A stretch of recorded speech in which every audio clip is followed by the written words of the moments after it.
Yustin, kami dari kelompok 1 akan melakukan wawancara dengan Suster Aurel dari Panti Asuhan Felicia Angel Kids. Sebelum itu, kita akan memperkenalkan diri kami masing-masing terlebih dahulu. Saya Kinan. Saya Amira. Saya Blesi. Saya Alex. Saya Giba. Suster, sudah siap untuk wawancaranya? Sudah. Kita masuk ke pertanyaan pertama ya, Suster. Hal dasar apa yang membuat Suster memilih untuk hidup membiara? Silahkan jawab, Suster. Baik, terima kasih. Selamat sore. Sore, Suster. Perkenalkan, nama saya Suster Aurelia CJD. Hal dasar yang membuat Suster memilih hidup menjadi suster itu adalah misteri bagi Suster, karena panggilan ini bukan dari siapa-siapa, bukan dari orang tua, bukan dari teman, tapi dari diri sendiri.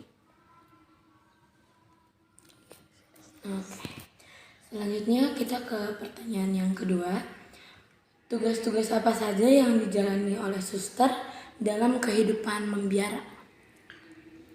Tugas-tugas yang harus Suster jalani dalam kehidupan membiara itu, yang pertama adalah hidup dalam persaudaraan. Yang kedua itu hidup doa. Dan yang ketiga itu hidup dalam pelayanan. Terus pertanyaan selanjutnya, apa tantangan suster dalam hidup membiara? Tantangan bagi suster dalam hidup membiara di zaman sekarang ini, suster dalam hidup membiara itu ada 3 kaul yang suster jalani.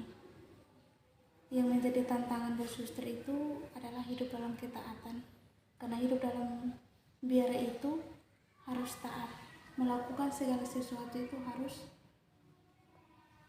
ada izin dari pimpinan.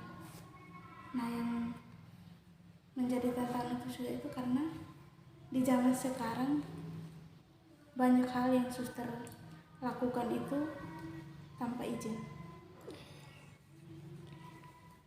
Pertanyaan yang selanjutnya, sukacita apa yang dirasakan oleh suster dalam hidup membiara? Sukacita bagi suster itu karena dalam hidup membiara kita sudah memilih untuk menjadi suster, menjadi romo maupun frater. Itu kita meninggalkan orang tua, meninggalkan sanak saudara, keluarga. Tapi setelah dalam biara, bagi suster mengalami sukacita karena dalam persaudaraan itu kita saling menyayangi, saling mendukung sebagai satu keluarga seperti kita dengan orang tua. Oke, menurut suster bagaimana para biarawati menghadap tantangan untuk anak muda pada zaman sekarang? Menurut suster, untuk zaman sekarang sebagai seorang biarawati harus bijaksana dalam menghadapi anak-anak muda di zaman sekarang. Lantas, apa pesan suster untuk umat Katolik khususnya anak muda zaman sekarang yang nantinya mau mengikuti jejak suster sebagai seorang biarawati? Ya, kalau bagi suster pesan buat anak-anak muda sekarang, karena zaman sekarang banyak yang dipilih tapi sedikit yang bisa lolos untuk mengikuti panggilan menjadi romo, suster, frater, bruder. Karena ya di zaman sekarang kan semua sudah punya handphone, dan itu pasti satu tantangan berat untuk anak-anak muda zaman sekarang itu meninggalkan itu. Baik, suster. Mungkin udah sekian pertanyaan-pertanyaan dari kami. Kami ucapkan terima kasih banyak karena suster sudah bersedia sebagai narasumber kami.